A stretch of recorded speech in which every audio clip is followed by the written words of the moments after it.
श्री सद्गुरु देव की जय। विश्व गुरु वशिष्ठ महाराज की जय। प्रगट आत्माराम की जय। जय जय गिरनारी महाराज की जय। जय जय गिरनारी महाराज की जय। जय जय गिरनारी महाराज की। श्री सद्गुरु की जय। चिन्मात्र आत्मसत्ता से जगत की उत्पत्ति बताते बिल्कुल स्पष्ट कहते हैं कि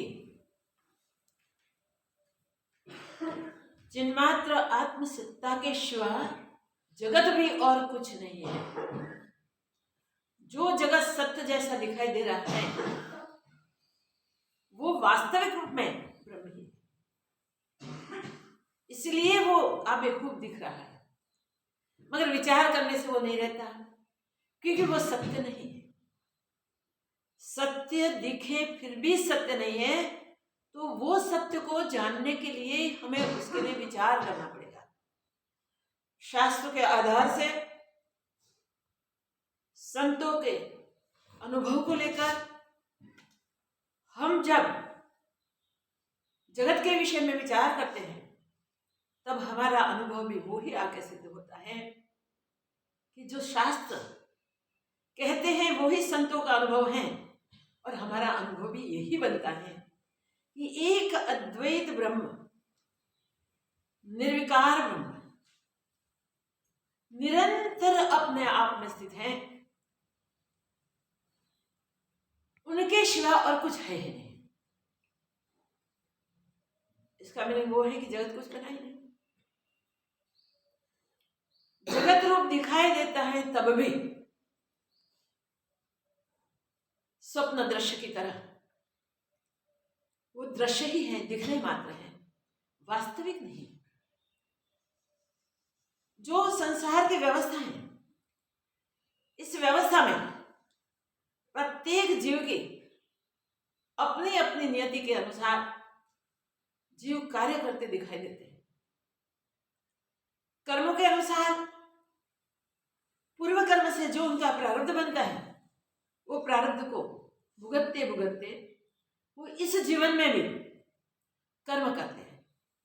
फर्क इतना ही है कि अज्ञानी जीव इस कर्म को अपना कर्म मानते हैं, उससे उत्पन्न होने वाले फल को अपना फल मानते हैं और उसमें आसक्त होकर जुड़ जाते हैं। वो आसक्ति ही उसको जन्मों तक भटकाती है। चिन्मात्र आत्मसत्ता में चित्त के संवेदन से ही ये दृश्य जगत खड़ा हुआ है। तो ये जगत का कारण चित्त का संवेदन है, चित्त का स्फुरण है। चित्त से वृत्तियों को द्वारा जहां जहां जुड़ना होता है वहां वहां वो उसे स्वीकार कर लेता है। सारा सार का विवेक जब तक नहीं होता तब तक चित्त वो ही जो दृश्य को देखता है उसमें भ्रमित होता है, और भ्रमित होने के कारण ब्रह्म से जगत को सत्य स्वीकार करता है। शुद्ध चिदानंद ब्रह्म ही स्फुरण के कारण अहम अस्मि करके जीव भाव को प्राप्त हुआ है। वो जीव ही अपने स्वरूप को भूलने के कारण जगत को सत्य मानता है और जगत में मैं और मेरापन करता है। शरीर के साथ जुड़ के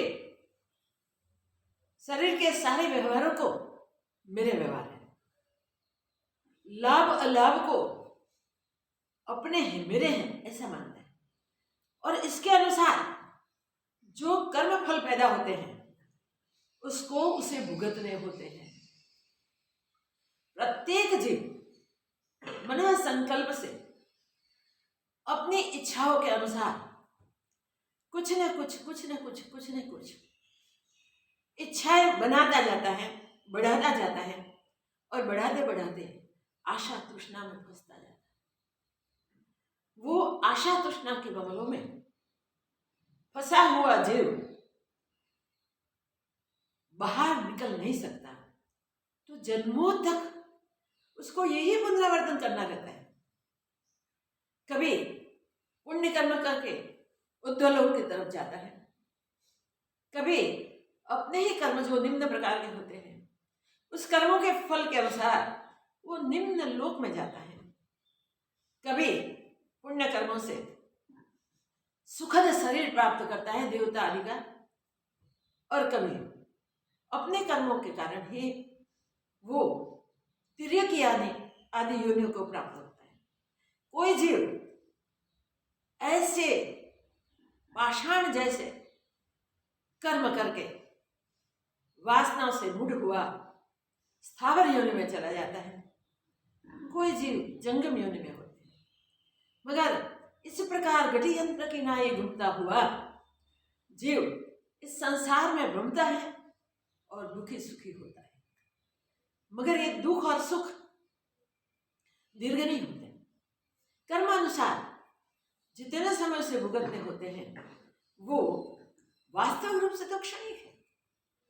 क्षणिक सुख दुख में जुड़कर सुखों से अपने को सुखी मानता है, दुखों से अपने को दुखी मानता है, मगर कर्म बंधन करता है, और बंधन से बंधा हुआ जीवात्मा भिन्न भिन्न शरीर में एक का प्रारब्ध पूरा होते दूसरे में, दूसरे का पूरा होते तीसरे में, जो संचित पड़े हैं उन सब में से अपने ही कर्मों से नया प्रारब्ध लेके नए शरीरों में जाते हैं, और इसके कारण उनको मृत्यु और जन्म और मृत्यु देखने पड़ते हैं। यहाँ हमने मृत्यु और यमदेव का संवाद वशिष्ठ महाराज के द्वारा सुना। ये जो संवाद है उसमें मृत्यु एक बार यमराज के पास जाके कहती है, महाराज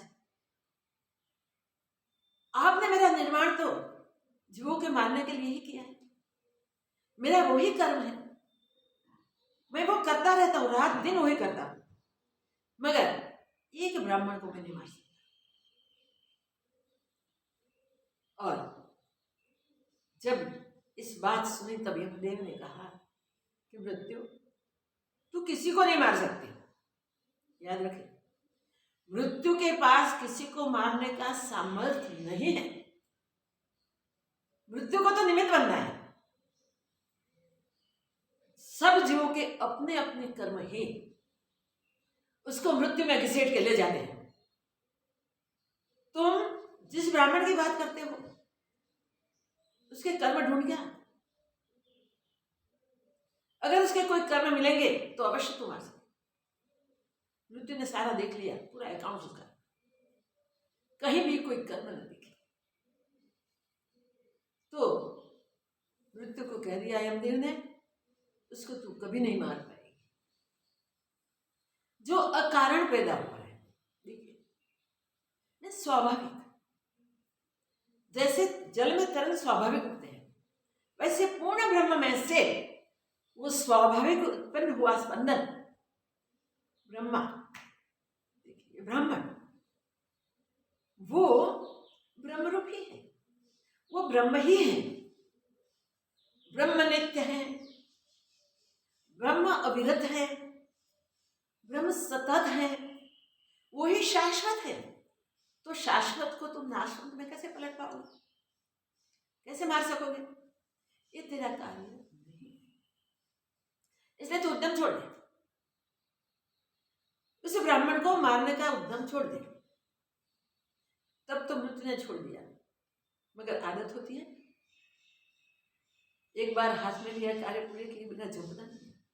कोई भी, प्रत्येक मनुष्य का यह स्वभाव होता है, एक बार कोई कारण से, मजबूरी से, अपने विद्वेष के कारण, प्रतिकूल संजोग के कारण उसे छोड़ देना पड़े, उसका लक्ष्य वहां लगा रहता है कि ये कार्य मेरा अधूरा है।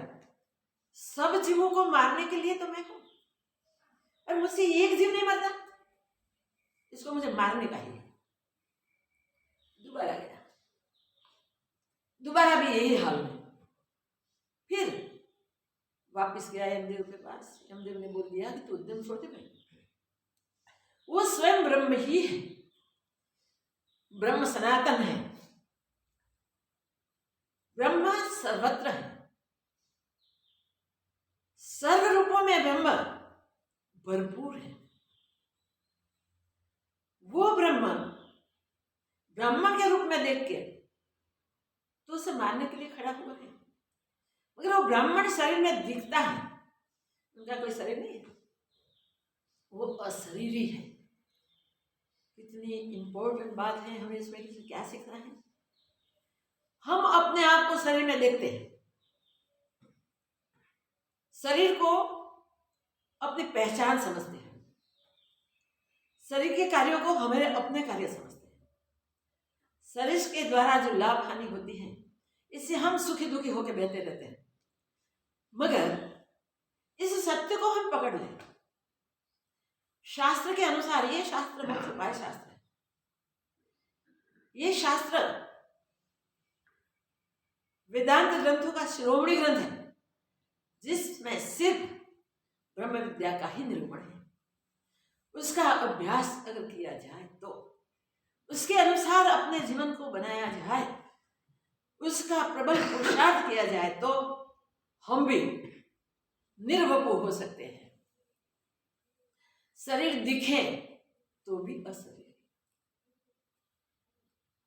जो अवतारी पुरुष जितने भी हुए हैं वो सब अपने स्वरूप में ही स्थित रह के नियति में निश्चय जो कार्य होता है लीला मात्र समझ के करते हैं, कोई कार्य से वो जुड़ते नहीं है। हमारे और उनमें फर्क इतना ही है, हम जुड़ जाते हैं, और जुड़ जाते हैं इसलिए हम बंध में हैं। हमको बंधन हुआ है अपने ही कारण, और वो नहीं बंधे, वो मुक्त है, क्योंकि उन्होंने न शरीर को अपना माना है, न शरीर के कोई कार्य को अपना माने हैं, न कहीं भी वो जुड़े हैं। तो सदैव निर्लेप रहने के कारण उसको मारने का सामर्थ्य मृत्यु के पास नहीं है।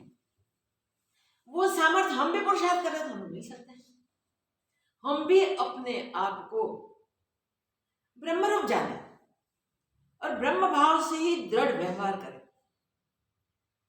ब्रह्म भाव से दृढ़ व्यवहार करने वाले महापुरुष ब्रह्मानुभूति इसी जीवन में कर लेते हैं, और ब्रह्म स्वभाव में स्थित रहते जो भी करते हैं उसमें हमेशा अकर्ता पर रहता है, अभोक्ता पर रहता है, इसलिए उन्हें फलाशक्ति भी नहीं रहती। उसके लिए फिर आगे जगत नहीं बनता। हे राम जी, जीव जीव प्रति अपनी अपनी सृष्टि है, प्रत्येक जीव अपने चित्त के संसरण से, अपने संकल्पों से, अपने संकल्पों के अनुसार के जगत बनाते रहते हैं। सबके अपने अपने जगत है, एक दूसरे को नहीं जानते। मगर इतने जगत है कि इसकी संख्या नहीं की जाती। अमाप, अगणित, विस्तृत, और ये विस्तृत जगत जीवों को, खास करके मनुष्यों को, विचार विवेक न होने के कारण खींच करके मोक्ष तन प्राप्त होने के बाद भी मोक्ष से वंचित रखते। तो याद रखिए, हमारा ये तन पहले गलतियां की है, अपने आप को भूल गए, अपना निज स्वरूप छोड़ के हम दूर से दूर चले गए और शरीर में भटकना हमारा शुरू हो गया है। कितने शरीर में गए होंगे पता नहीं है। गलती वो है कि अपने स्वरूप से बिछड़ के हम दूर चले।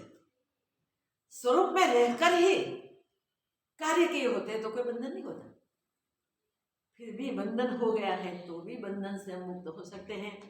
इसके लिए दृढ़ अभ्यास की आवश्यकता है, सत अभ्यास की आवश्यकता है। वो सत अभ्यास जिसने भी सत्य का अनुभव किया है वो संत जन दिखा सकते हैं, और संतों के जो वचन शास्त्रों के सिद्धांत के रूप में हमें अवेलेबल है उसका अभ्यास करके हम उसके अनुसार अपना जीवन बना लें तो हमें भी मृत्यु मार नहीं सकती है। हमारे लिए भी और कुछ बना ही नहीं, जो भी कुछ है अपना ही रूप है, अपने से भिन्न और कुछ है ही नहीं। इसकी दृढ़ता के कारण हम अजर अमर अविनाशी हो सकते हैं। इसी में ही कालभूषण जी का दृष्टांत है। कई अवतार महापुरुषों के उनके देखते देखते हो गए अगणित, मगर वो तो जैसे है वैसे ही वैसे। कहीं प्रलय उन्होंने देख लिए हैं तो भी वो प्रलय के विक्षेप कभी उनको डिगा नहीं सके, हिला नहीं सके, अरे उसका एक रुआ भी हटा नहीं सके। तो ऐसे विक्षेपों में भी हम पुरुषार्थ करें तो अपने अचल स्वभाव में स्थित रहेंगे, और जो भी दिखता है वो दृश्य भ्रामक है। इनिशियली वो भ्रामक दिखेगा, इसलिए भ्रांति से छूटने के लिए हम उद्यम करेंगे। उद्यम से हम समझेंगे नहीं नहीं सब ब्रह्म रूप है, परमानंद की अनुभूति होती। तो जगत की उत्पत्ति आत्मज्ञान होने से जो होती रहती है वो मिट जाती है। जगत की सत्ता हमारे चित्त में जो स्थापित हुई है वो छूट जाती है, और मन का संसरना बंद हो जाता है। मन शांत अचल अपने निज स्वभाव में मिल जाता है। अनेक पात्रों में जल है, एक बड़े पात्र में इकट्ठा कर दो। कौन पात्र का जल रहेगी पहचान? एक ही पहचान है, तो जल जल जल। जल के सिवा दूसरी पहचान ही नहीं। ऐसे ब्रह्म के सिवा अन्य कुछ हुआ ही नहीं, ऐसा दृढ़ अनुभव। तो ये दृढ़ अनुभूति के लिए इस आख्यान को हमें समझ के अपने व्यवहार में ले आना चाहिए। राम जी तो कहते हैं कि ये बात तो गुरुदेव ये तो अपने पितामह ब्रह्मा जी की है, समझ गए। ये ब्रह्म स्वरूप में स्थित नित्य कौन है? बराबर है। आकाशवज आख्यान उसको कहते हैं। आकाश से उत्पन्न हुआ आकाशज, जल से उत्पन्न हुआ जलज, पद्मज से उत्पन्न हुआ पद्मज। इसी प्रकार भिन्न भिन्न नाम। आकाश में कुछ नहीं, अवकाश, जहां कुछ बना ही नहीं वहां क्या हो सकता है? ब्रह्म, पूर्ण ब्रह्म की अनुभूति, कुछ बना ही नहीं। ये अनुभव होते ही जगत में उत्पत्ति स्थिति और लय दिखते हुए भी कुछ हुआ नहीं, ऐसा दृढ़ अनुभव हो जाएगा। तो ब्रह्म स्वरूप में स्थित होने के लिए जगत की उत्पत्ति कैसे हुई, कैसे हमें अपने ही अज्ञान से दिख रहा है जगत सत्य, और कैसे ब्रह्म विद्या की प्राप्ति से अज्ञान की निवृत्ति होती है और जगत ब्रह्म हमारा मिट जाता है। ये प्रकरण हमें ये बोध दे रहा है। इसमें डिटेल से ये आकाश आख्यान समझने से, अनुभव में लाने से हमारा जगत ब्रह्म हमेशा हमेशा के लिए निवृत्त हो जाएगा। इसके लिए हम उद्यम करें। अब वशिष्ठ महाराज क्या कहते हैं सुनिए।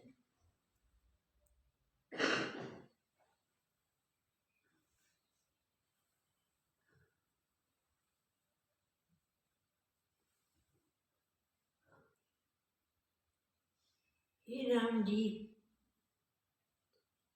राम जी बोले, हे मुनीश्वर, जितने जीव है उनके दो दो शरीर है, एक अंतवाहक और दूसरा आदि भौतिक। प्रत्येक जीवों के दो दो शरीर है, एक अंतवाहक में सूक्ष्म शरीर, दूसरा आदि भौतिक में स्थूल शरीर। दो दो शरीर प्रत्येक जीवों के हैं। ब्रह्मा जी का शरीर जो ब्रह्म स्वरूप में से तरंग की तरह उछले हैं, मगर उसका अनुभव ब्रह्मरूप ही है। उसका एक अंतवाहक शरीर ही होता है जो अपने स्वरूप को शरीर में आने के बाद भी भूले नहीं। उनका शरीर अंतवाहक है, दिखता है फिर भी है नहीं।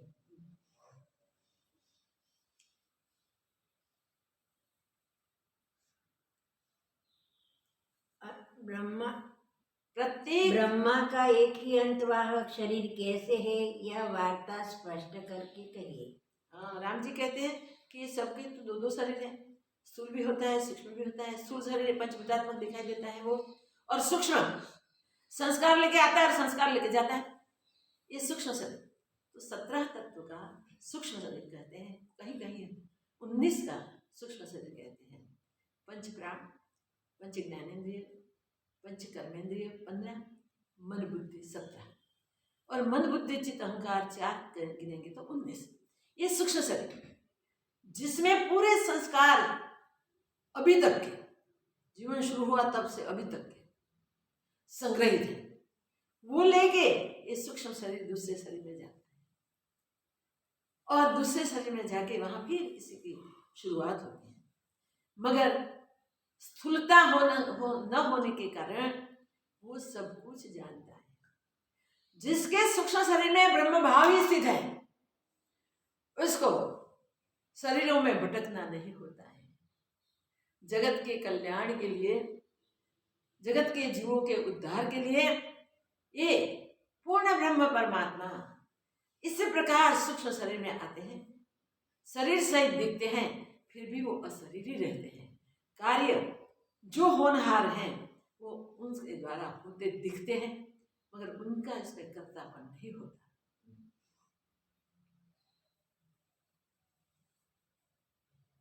वशिष्ठ जी बोले, हे राम जी, जो सकारण रूप जीव है उनके दो दो शरीर है, पर ब्रह्मा जी अकारण है, इस कारण उसका एक अंतवाहक ही शरीर है। ब्रह्मा जी अकारण है, इसलिए उनका एक ही अंतवाहक सूक्ष्म शरीर ही है।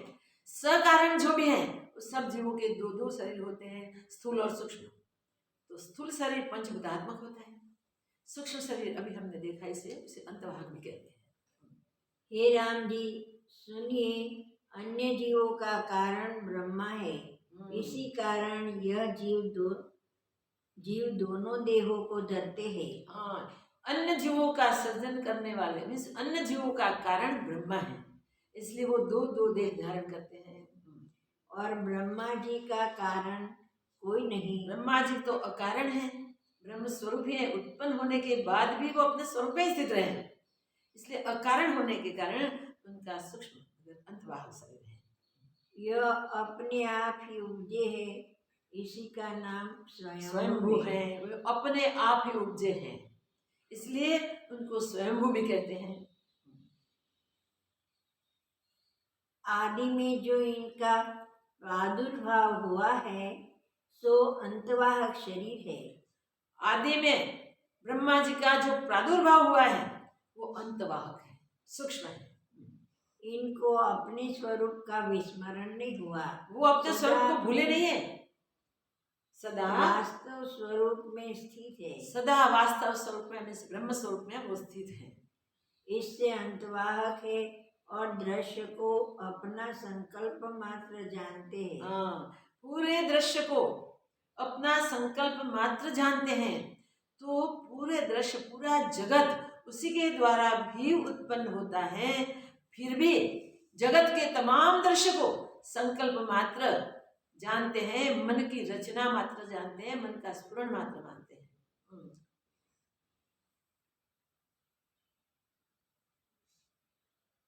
जिनको दृश्य में दृढ़ प्रतीति हुई उनको आदि भौतिक कहते हैं। जिसको दृश्य में दृढ़ प्रतीति हुई, वो दृढ़ दिखाई देने लगा जिसको, उसको आदि भौतिक कहते हैं। पंचभूतात्मक वो होता है। आदि भौतिक जड़ता से जल की बर्फ होती है, वैसे ही दृश्य की दृढ़ता से आदि भौतिकता होती है।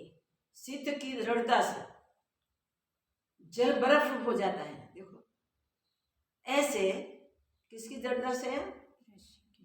दृश्य की। दृश्य का जो अनुभव है उसमें सत्य मान लिया, तो इसे वो आदि भौतिकता को प्राप्त हुए हैं। हे राम जी, जितना जगत तुमको दृष्टि आता है सो सब आकाश रूप है। राम जी, तुमको जो जगत दिखाई देता है वो सब आकाश रूप है, हुआ ही नहीं कुछ। आदि भूतों से नहीं हुआ। वो आदि भूतों से कुछ नहीं हुआ। पंचभूतात्मक कहते हैं, मगर जो आदि भूत है, पृथ्वी जल तेज वायु आकाश, उससे कुछ नहीं हुआ। ब्रह्मा जी के ही मनोराज्य से ये सब दृश्य दिखाई दे रहे हैं, उपजा कुछ नहीं। भ्रम से आदि भौतिक भासते, भ्रांति से वो सब आदि भौतिक और पंचभूतात्मक भासते हैं। जैसे स्वप्न नगर आकाश रूप होता है। स्वप्न नगर होता ही नहीं, इसलिए वो आकाश रूप भी कहा जाए। जैसे स्वप्न नगर आकाश रूप होता है, किसी कारण से नहीं, वो किसी कारण से नहीं उपजा और न किसी पृथ्वी आदि तत्वों से उपजता है। न कोई कारण से उपजता है, न पृथ्वी आदि कोई तत्वों से वो उपजता है। केवल आकाश रूप है। केवल वो आकाश रूप है। और निद्रा दोष से आदि भौतिक होकर, निद्रा दोष से आदि भौतिक होकर पूरा स्वप्न दृश्य दिखता है। वैसे ही यह जागृत जगत भी अज्ञान से आदि भौतिक आकाश, वैसे ही जागृत जगत भी अज्ञान से उपजा भाषित होता है, समझ में आता है, मगर वो है आकाश। आकाश मात्र, कुछ है ही नहीं। जैसे आकाश दिखता है, कुछ है ही नहीं। जाओ ऊपर जाओ, ऊपर जाओ, चले जाओ, गुरुत्वाकर्षण के बाहर चले जाओ, तो भी आकाश ही। आकाश में खाली जगह, अवकाश, खुला।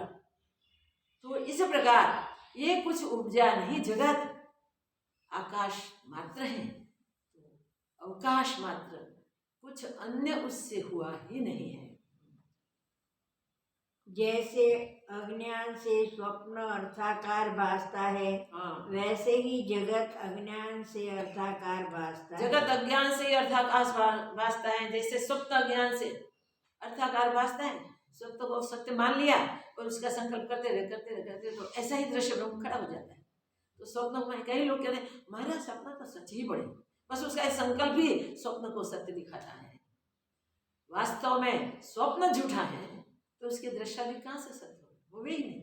स्वप्न भ्रांति के सिवा कुछ नहीं है। तो भ्रांति में जो भी देखा वो निद्रा दोष से देखा है। स्वयं ही स्वयं होता है स्वप्न में जो देखता है वो, और जैसे निद्रा टूटती है, कुछ बना ही नहीं था, इसका अनुभव हो जाता है, कुछ था ही नहीं। इस प्रकार है जगत में अज्ञान अंधेरे में, देखिए सोए पड़े रहेंगे तब तक अज्ञान जनित जगत हमको सत्य जैसा लगता है। मगर जब ज्ञान होता है, सच्चा प्रकाश जब होता है, तब पता चलता है कि नहीं भाई, ये तो ब्रह्मात्मक है, भ्रांति मात्र है। एक ब्रह्म के सिवा दूसरा कुछ कभी उपजा ही नहीं। अज्ञान ब्रह्म को तोड़ना आवश्यक है, बहुत जरूरी है। हे राम जी, यह संपूर्ण जगत संकल्प मात्र है और कुछ बना नहीं। संपूर्ण जगत संकल्प मात्र है, संकल्प के सिवा और कुछ बना ही नहीं है। जैसे मनोराज्य के पर्वत आकाश रूप होते हैं, वैसे ही जगत भी आकाश रूप है। बस मनोराज्य में पर्वत देखो, मनोराज्य में नगर देखो, मनोराज्य में जो भी दृश्य देखो वो होते ही नहीं।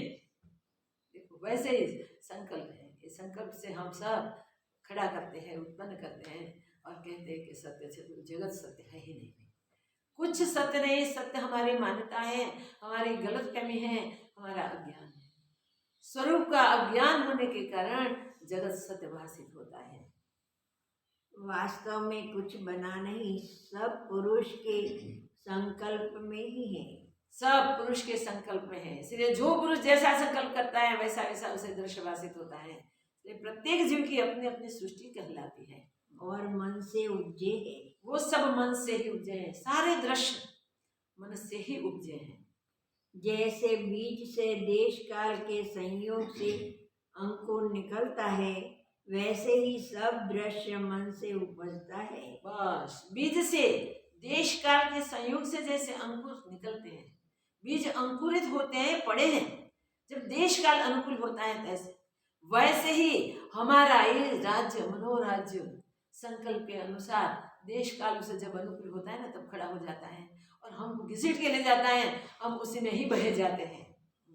सत्य मान के झूठे की पीछे हम भटकते हैं। वह मन रूपी ब्रह्मा है और ब्रह्मादिक मन रूप है। वो मन रूपी ब्रह्मा है और ब्रह्मादिक जो है ना वो भी मन रूप है।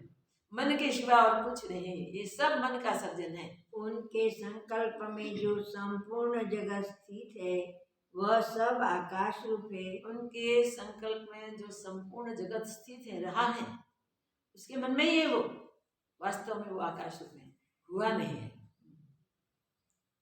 आदि भौतिक कोई नहीं, कोई आदि भौतिक नहीं है, दिखते हैं फिर भी आदि भौतिक नहीं। हे राम जी, आदि भौतिक जो आत्मा में भासता है सो भ्रांति मात्र है। भ्रांति से आदि भौतिक ये सब आत्मा में भाषित होते हैं, तो भ्रांति से ही दिखता है। भ्रांति मिट जाए तो कुछ बना ही नहीं है। जैसे बालक को परछाई में वैताल भासता है, वैसे ही अज्ञानी को जो आदि भौतिक भासते हैं सो भ्रांति मात्र है। अज्ञानी को जो आदि भौतिक भाषित होते हैं वो सब भ्रांति मात्र है। वास्तव में कुछ बना नहीं, वास्तव में कुछ हुआ ही नहीं, कुछ बना ही नहीं, उपजा ही नहीं। हे राम जी, जितने भासते हैं वे सब अंतवाहक है, परंतु जो भी दिखाई दे रहे हैं वो सब अंतवाहक ही है, पर अज्ञानी को अंतवाहकता निवृत्त होकर आदि भौतिकता दृढ़ हो गई। अंतवाहकता उसकी निवृत्त हो गई, अंतवाहकता उसे नहीं दिखती और आदि भौतिकता उसको दृढ़ हो गई। वास्तव में सब अंतवाहक ही है। जिन पुरुष को प्रमाद नहीं हुआ वे सदा आत्मा में स्थित और अंतवाहक। जिस पुरुष को आत्मा का प्रमाद नहीं हुआ, स्वरूप का प्रमाद नहीं हुआ, वो सदैव सूक्ष्म शरीर अंतवाहक ही है। तो ये हम बराबर याद रखें कि स्वरूप को भूल गए हैं, अब अभ्यास करके स्वरूप में स्थित हो जाए फिर कभी न भूले। इसलिए कड़ा पुरुषार्थ करना पड़ता है हमारी गलती को सुधारने के लिए। हम ही अपने आप को वास्तविक जो है वो भूल चुके हैं और स्थूलता में स्थित हो गए हैं। तो ये स्थूलता हमें छोड़नी पड़ेगी और वो अभ्यास से छूटेगी। अभ्यास से स्थूलता जब छूट जाएगी तब हमें जो सत्य अपना स्वरूप है वो सूक्ष्म स्वरूप हमको दिखाई देगा। जैसे संकल्प पुरुष गंधर्व नगर और स्वप्नपुर होते हैं, स्वप्न पुरुष स्वप्नपुर है। गंधर्व नगर नहीं, कुछ भी नहीं, फिर भी दिखाई देते हैं, वैसे ही ये जगत भी है। गंधर्व नगर की तरह नहीं होते भी दिखाई दे रहा है। स्वप्न पुरुष कुछ होता ही नहीं फिर भी दिखता है। स्वप्न में खड़े हुए नगर कुछ होते नहीं फिर भी दिखाई दे, आप भी खूब दिखते हैं। देखिए कितने सबको इस स्वप्न का अनुभव है, कितने स्वप्न में सत्य दृढ़ आते हैं। जगने से तो कुछ था ही नहीं, कुछ हुआ ही नहीं था, कहाँ गया सब, फिर विचार आएगा आया कहाँ से, और आया कहाँ से वो विचार है तो निवृत्त कैसे हो उसका भी विचार आएगा।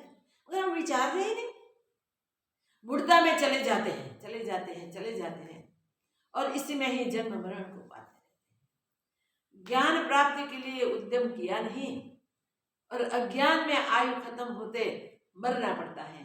विवश होकर मरना पड़ता है। मरना किसी को भी पसंद नहीं, चाहे कितनी भी उम्र हो शरीर की तो भी, क्योंकि ये दुख उनको पहले से दुखी करता आया है और ये जगत के माने हुए सुख उसको सुख रूप लगते हैं। वास्तव में जगत के माने हुए सुख दुख ही है, कोई सुख है नहीं, मगर उसका अभ्यास से ही अनुभव होता है। शास्त्र और संतों के अनुसार हम अभ्यास करेंगे तब पता चलेगा कि भाई ये शरीर सहित पूरा संसार मिथ्या है, कुछ बना नहीं है। ये अपने अज्ञान से हमको सत्य जैसा भाषित होता है। तो इस अज्ञान की निवृत्ति करें तो दुखों की भी निवृत्ति हो जाएगी। हम अपने अचल स्वभाव में, निरंतर स्वभाव में स्थित हो जाएंगे। जैसे शिल्पी कल्पता है कि इस खंभे में इतनी पुतलियां है, सो पुतलियां अपनी उपजी नहीं, खंभा जो का त्यों स्थित है। पुतलिया का सद्भाव केवल शिल्पी के मन से होते है। केवल शिल्पी के मन में ही पुतलिया का सद्भाव होता है। उसको खंभा प्लेन दिखता है, फिर भी हम सब तो प्लेन नहीं देखेंगे और कुछ है नहीं, वो कहेगा नहीं इसमें इतनी पुतलियां, इतने दृश्य हैं, तो इतने दृश्य वहां बना के आपको दिखा भी देता है। तो वो दृश्य कहाँ थे? शिल्पी के चित्त में थे। तो ये पूरा जगत जो भी है, विस्तृत जगत, उसको हम सत्य क्यों मानते हैं? क्योंकि झूठे होते हुए भी हमारी उसमें सत्य बुद्धि हुई है और दृश्यादिक के साथ हम जुड़ते जाते हैं। अपने उनके मन के स्फुरण के अनुसार हम अपने अपने दृश्य खड़े करते जाते हैं और उसको अपना ही मानते हैं। इस जगत में हम फंस जाते हैं, इस जगत में हम बंध जाते हैं और बंधे हुए विवश होकर जन्मों तक भटकते जाते हैं। ये सत्य जो है उसको जानने का हम जब उद्यम करते हैं, तब ये ब्रह्म विद्या के अभ्यास से जो सत्य है, जो ब्रह्म है, उसका हमें दृढ़ अनुभव हो जाता है। जैसे तरंग ही जल रूप होकर जल ही तरंग रूप है, वैसे ही दृश्य भी मन रूप है और मन ही दृश्य रूप है। मन ही दृश्य है और दृश्य ही मन रूप है। देखिए कितनी क्लियर बात है। हे राम जी, जब तक मन का सद्भाव है तब तक दृश्य है, दृश्य का बीज मन है। दृश्य का बीज मन है। दृश्य का, देखो हमने स्वीकार एक बार कर लिया, मान लिया, फिर ये मन में स्थित हो गया और वो ही हमको बार बार दृश्यों की ओर खींच के ले जाएगा। जैसे कमल का सद्भाव उसके बीज में होते हैं और उससे कमल के जोड़े की उत्पत्ति होती है, वैसे ही जगत का कमल का सद्भाव कमल के बीज में होते हैं, इसमें से कमल के जोड़े उत्पन्न होते हैं, कहीं कमल उपजते हैं। इसी प्रकार दृश्य का बीज मन है। दृश्य का बीज मन है। कमल का सद्भाव उसके बीज में होते हैं और उससे कमल के जोड़े की उत्पत्ति होती है, वैसे ही जगत का बीज मन है। सब जगत मन से ही उत्पन्न होता है। सब जगत को रचने वाला मन ही है, मन से ही सारा जगत उत्पन्न होता है। हे राम जी, जब तुमको स्वप्न आता है तब तुम्हारा ही चित्त दृश्य को चेतता जाता है। स्वप्न में भी क्या होता है? अपना चित्त ही दृश्य का स्फुरण करता है। चित्त से ही ये दृश्य चेता जाता है और तो कोई कारण नहीं होता, वैसे ही यह जगत होता भी नहीं तो कारण कहाँ से होगा? ऐसे ही ये जगत को भी जानना। जगत मन के संसरण से ही उपजता है, मन ही जगत का बीज है। यह तुम्हारे अनुभव की वार्ता कही है, क्योंकि यह तुमको नित्य अनुभव होता है। ये तो नित्य अनुभव होता है तुमको, इसलिए तुम्हारे अनुभव की बात ही बताई है हमने। इस सबको अनुभव होता है, तो हमारे अनुभव की बात ही यहाँ वशिष्ठ महाराज कर रहे हैं। हे राम जी, मन ही जगत का कारण है और कोई कारण नहीं। जब मन उपशम होगा तब दृश्य ब्रह्म मिट बस जाएगा। याद रखो, जब मन उपशम होगा, मन शांत होगा, तब दृश्य ब्रह्म मिटेगा। बाकी दृश्य ब्रह्म मिटाने के लिए और कोई उपाय नहीं है। मन को उपशम करना, मन को शांत कर देना, मन को दृश्य जगत से परे कर देना, इसी से ही मन का शमन होगा। जब तक मन उपशम नहीं होता तब तक दृश्य ब्रह्म भी निवृत्त नहीं होता। हाँ, सिंपल बात है। और जब तक दृश्य निवृत्त नहीं होता तब तक बस। शुद्ध बोध नहीं होता। दृश्य निवृत्त चित्त से नहीं होता तब तक शुद्ध बोध नहीं होता, ये याद रखना। तो दृश्य ब्रह्म चित्त से निवृत्त करने के लिए अभ्यास करें, उसी के अभ्यास से अनुभूति हो जाएगी, बोध हो जाएगा भी। जब तक शुद्ध बोध नहीं होता तब तक आत्मानंद नहीं होता। और शुद्ध बोध ना हुए तब तक आत्मानंद नहीं मिलता। इतना कहकर वाल्मीकि जी बोले कि इस प्रकार मुनि शार्दुल वशिष्ठ जी कहकर तृष्णिम हुए और सर्व श्रोता वशिष्ठ जी के वचनों को सुन के और उनके अर्थ में स्थित हो इंद्रियों की चपलता को त्याग कर वृत्तियों को स्थिर करते हुए। बस एक ही उपाय, वृत्तियों को स्थिर करो, तरंगों के वे निवृत्त हो स्थिर जाएगा। हो गए। पिंजरों में जो तोते थे सुनते सुनते ही सब हो गए, शांत हो गए, तृष्णिम हो गए, सबके चित्त अचित्त हो गए। दृश्य ब्रह्म सबका चित्त से निवृत्त हो गया, ललना जो हो गए। चपल थी सो भी उस काल में अपनी चपलता को त्याग करती हुई और वन के पशु पक्षी जो निकट थे सो भी सुनकर तृष्णिम वन हुए। के पशु पक्षी, वन पीछे निकट ही था, वो भी शांत हो गए। देखिए वहां तक पशु पक्षी पर भी एक बोध की असर हुई। निदान मध्याह्न का समय हुआ उसी तब समय राजा के बड़े मध्याह्न का भृत्यों समय ने हुआ। कहा, हे राजन, अब स्नान संध्या का समय हुआ, उठकर स्नान संध्या कीजिए। राजा के बड़े नौकर आदि आए, उन्होंने कहा महाराज स्नान संध्या का समय हुआ है, अब उठकर स्नान संध्या कीजिए। तब वशिष्ठ जी बोले, हे राजन, अब जो कुछ कहना था सो हम कह चुके हैं। आज के लिए मुझे जो कुछ कहना था वो हम कह चुके हैं, कह दिया है। कल फिर कुछ कहेंगे। कल फिर कुछ कहेंगे। टाइम दे दिया दोपहर के बाद चिंतन के लिए। राजा ने कहा, बहुत अच्छा, और उठकर अर्घपाद्य नैवेद्य से वशिष्ठ जी का पूजन किया। बहुत अच्छा, जो आज्ञा। और खड़े हुए और अर्घपाद्य प्रसाद आदि से पूजन किया। और जो ब्रह्मर्षि थे उनकी भी यथायोग्य पूजा की। और जो जो ब्रह्मर्षि वहां उपस्थित थे उन सबकी यथायोग्य पूजा की। तब वशिष्ठ जी उठ खड़े हुए और परस्पर नमस्कार कर अपने अपने स्थानों को चले। वशिष्ठ जी खड़े हुए, सब खड़े हुए और अपने अपने स्थानों को परस्पर नमस्कार करके गए। शिष्टाचार भी सिखाते हैं, कैसे हमारा शिष्टाचार होना चाहिए, व्यवहार कैसा होना चाहिए, वो सिखाते हैं।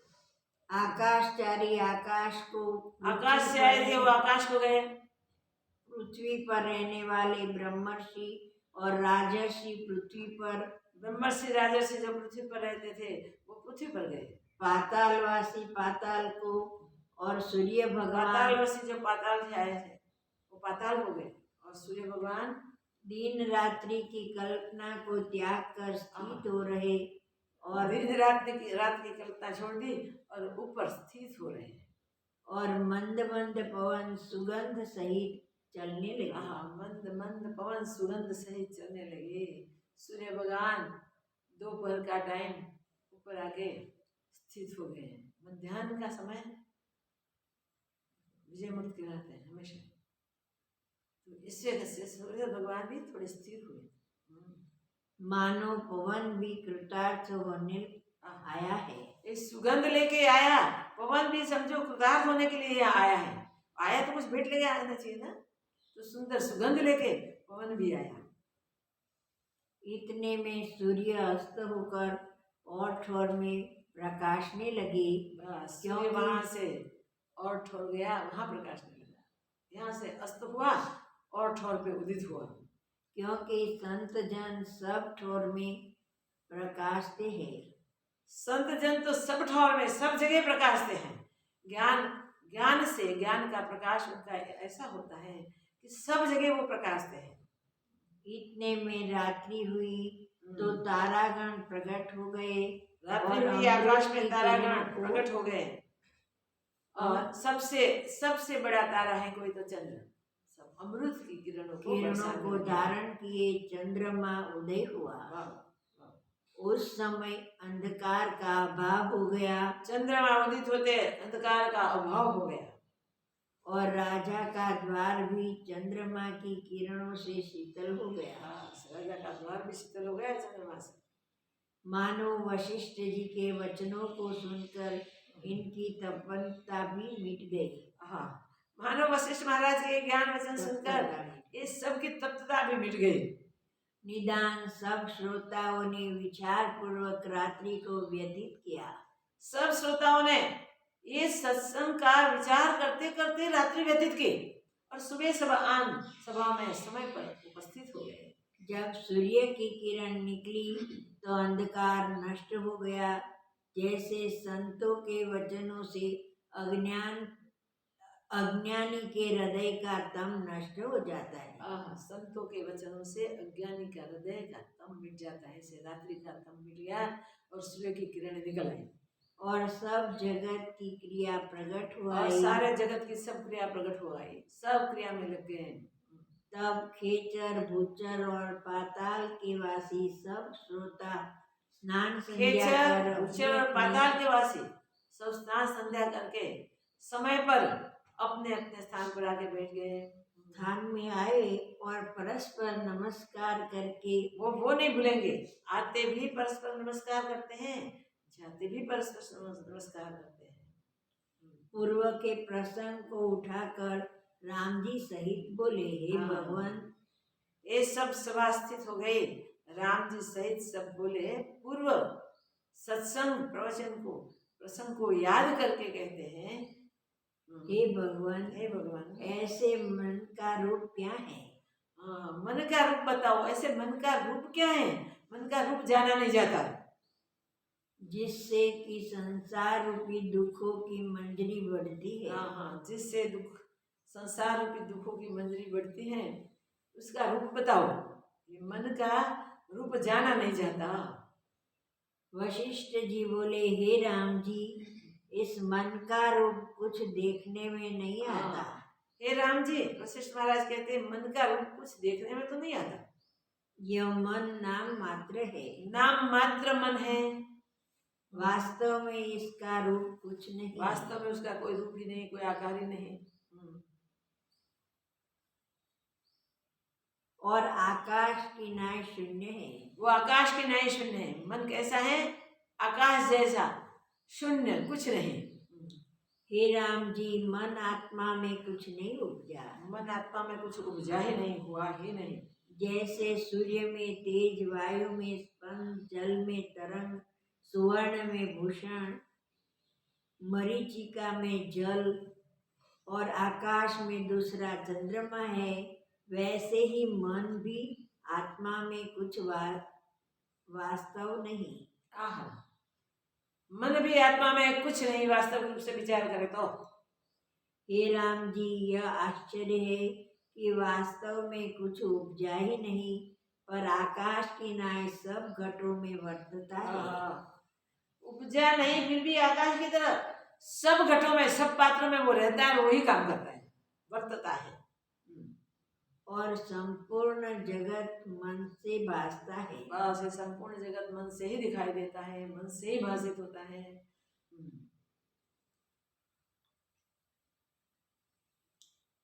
हे राम जी, संपूर्ण जगत मन का सृजन है, मन से ही दिखाई देता है। हे राम जी, असत रूपी जगत जिसमें भासता है, उसी का नाम मन है। जो असत जगत, जो झूठा जगत जिसमें दिखाई देता है ना, जिसमें भाषित होता है, उसका नाम मन है। हे वो राम, कहाँ से सत हो गए? हे राम जी, आत्मा शुद्ध और अद्वैत है। आत्मा शुद्ध और अद्वैत है, द्वैत रूप जगत जिसमें भासता है, मगर जगत द्वैत रूप उसका है। नाम मन है। तो वो कहाँ भासता है? तो मन में भाषित होता है। द्वैत रूप जगत मन में भाषित होता है, क्योंकि आत्मा तो अद्वैत है। और संकल्प विकल्प जो फूटते हैं वह मन का रूप है। बस संकल्प विकल्प जो भी स्फुरित होते हैं वो मन का ही रूप है। मन में वही स्फुरित है। बंडल ऑफ थॉट्स मीन्स मन, विचारों का ढेर है वो। जहाँ जहाँ संकल्प फूटता है वहाँ वहाँ मन है। जहाँ जहाँ संकल्प उठते हैं वहाँ वहाँ मन है।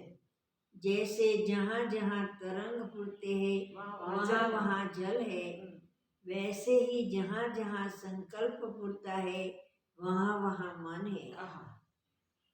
मन के और भी नाम है, स्मृति, मन के भी अविद्या, और भी बहुत नाम है। स्मृति, अविद्या, मलिनता और तम, ये सब उसी के नाम, सब मन के नाम हैं। ज्ञानवान पुरुष जानते हैं। ज्ञानवान पुरुष मन के इतने सारे नाम जानते हैं। हे राम जी, जितना जगत जंजाल भासता है सो सब मन से उत्पन्न हुआ है और सब दृश्य मन रूप है। सब दृश्य मन से उठते हैं और सारे दृश्य मन रूपी है। मन के सिवा कुछ है नहीं, क्योंकि मन का रचा हुआ है, वास्तव में कुछ नहीं है। सब मन की रचनाएं हैं, मन का रचा हुआ है। वास्तविक रूप से देखो तो कुछ बना ही नहीं, कुछ हुआ ही नहीं। हे राम जी, मन रूपी देह का नाम अंतवाहक शरीर है। मन रूपी शरीर का नाम अंतवाहक शरीर है। मन रूपी देह को अंतवाहक शरीर कहते हैं। वह संकल्प रूप सब जीवों का आदि वपु है। वह संकल्प है और सब जीवों का आदि वपु है। उस संकल्प में जो दृढ़ आभास हुआ है उससे आदि भौतिक भासने लगा है। बस बस, और आदि स्वरूप का प्रमाद हुआ है। आदि स्वरूप को भूल गए, उपजाऊ शरीर को सत्य मान लिया। जो है नहीं फिर दिखता है, मन के संकल्प में ही भाषित होता है, उसको सत्य मान लिया। आदि ब्रह्म स्वरूप जो सत्य है उसको तो जाना ही नहीं, समझे ही नहीं। हे राम जी, यह जगत सब संकल्प रूप है। ये जगत सब संकल्प रूप है, संकल्प के सिवा और कुछ नहीं। और स्वरूप के प्रमाद से पिंडाकार भासता है। स्वरूप के प्रमाद के कारण ही ये पिंडाकार भाषित होता है। जैसे स्वप्न देह का आकार आकाश रूप है, उसमें पृथ्वी आदि तत्वों का अभाव होता है, परंतु अज्ञान से आदि भौतिकता भासती है। अज्ञान से ही आदि भौतिकता भासती है। संसरना है, बस ये मन का संसरण है। आदि भौतिकता जो स्वरूप के प्रमाद से भाषित होती है वो मन का संसरण है, मन का स्फुरण है। मन के फूरने से भासता है। मन के फूरने से सब जगत भासता है। सत्य कुछ भी न होते हुए भी मन का रोल ऐसा है कि उसको आबेहूब सत्य दिखा देता है। मगर जो सत्य ही सत्य हो सकता है, झूठा तो झूठा ही साबित होता है। मन का जो भी स्फुरण है वो सब बिल्कुल झूठा है। हे राम जी, जहाँ मन है वहाँ दृश्य है और जहाँ दृश्य है वहाँ मन है। मन है वहाँ दृश्य है, दृश्य है वहाँ मन है, क्योंकि मन का सर्जन है। तो जहाँ दृश्य खड़ा हुआ मन था इसलिए तो हुआ। तो मन है वहाँ दृश्य है, दृश्य है वहाँ मन है। हे राम जी, जहाँ मन है वहाँ दृश्य है और जहाँ दृश्य है वहाँ मन है। जब मन नष्ट हो तब दृश्य भी नष्ट हो। जब मन नष्ट होगा तब दृश्य भी नष्ट हो जाएगा। तो मन को नष्ट करने की कोशिश करो, दृश्य मिट जाएगा। मन को शांत करने की कोशिश करो, दृश्य कुछ भी नहीं रहेगा। मन का संसरण ही दृश्य है। तो दृश्य से अतीत होने के लिए मन को बिल्कुल स्टॉप करना पड़ेगा, मन को शांत कर देना पड़ेगा। शुद्ध बोध मात्र में जो दृश्य भासता है सोई मन है। शुद्ध बोध मात्र में, ज्ञान में जो भाषित हो रहा है वो मन है। जो भी दिखता है सब मन ही है। सत्य बोध मात्र में जो दृश्य भासता है सो मन जो है। भाषित हो रहा है वो दृश्य है। वो दृश्य मनोमात्र है, वो मन है। जब तक दृश्य भासता है तब तक मुक्त न होगा। और जब तक ये दृश्य दिखाई देता है, दृश्य भाषित होता है, तब तक मुक्ति नहीं मिलेगी, तब तक मुक्त नहीं होगा। देखिए हमारे व्यवहार से आपको पता चल जाएगा कि जो परिस्थिति बदलती आती है तब मन अचल रह सकता है कि हजारों संकल्प कर लेता है। हम देखते जाए, देखते फिर देखें कि कितने कम होते हैं संकल्प। प्रसंग में, परिस्थिति में पहले से कितने कम हुए, कितने कम हुए, कितने कम हुए। पुरुषार्थ करके इस प्रकार कम करते करते एक दिन उसको रोक देना है, ये पुरुषार्थ है। मगर मन के संकल्प के अनुसार हम एक्ट करने को लग जाएंगे, व्यवहार करने को लग जाएंगे तो कहाँ बह जाएंगे, जगत में पता ही नहीं रहेगा।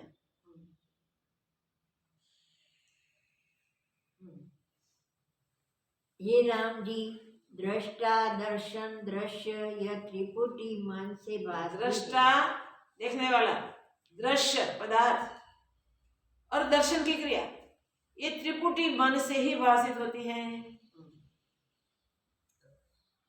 जैसे स्वप्न में त्रिपुटी भासती है और जब जाग उठता है तब त्रिपुटी का अभाव हो जाता है। स्वप्न में भी ये दृश्य, दृष्टा, दर्शन त्रिपुटी भासती है। जागने से वो त्रिपुटी लय हो जाती है, उसका अभाव हो जाता है। वैसे ही जैसे स्वप्न में त्रिपुटी भासती है और जब जाग उठता है तब त्रिपुटी का अभाव हो जाता है और आप ही भासता है, वैसे ही आत्मसत्ता में जागे, वैसे ही जब आत्मसत्ता में जगता है तब जागे हुए को अपना आप अद्वैत तब उसे भासता है। अपने आप स्वरूप अद्वैत ही भाषित होता है, अपना अपाई है और कुछ नहीं है। तो वशिष्ठ महाराज बार बार हमें वो ही बोध दे रहे हैं कि हर हाल में तुम ही हो, तुम्हारे सिवा कुछ उपजाए नहीं और कुछ बनाए नहीं। इस सत्य को दृढ़ कर लो और तुम वो ही हो अविनाशी।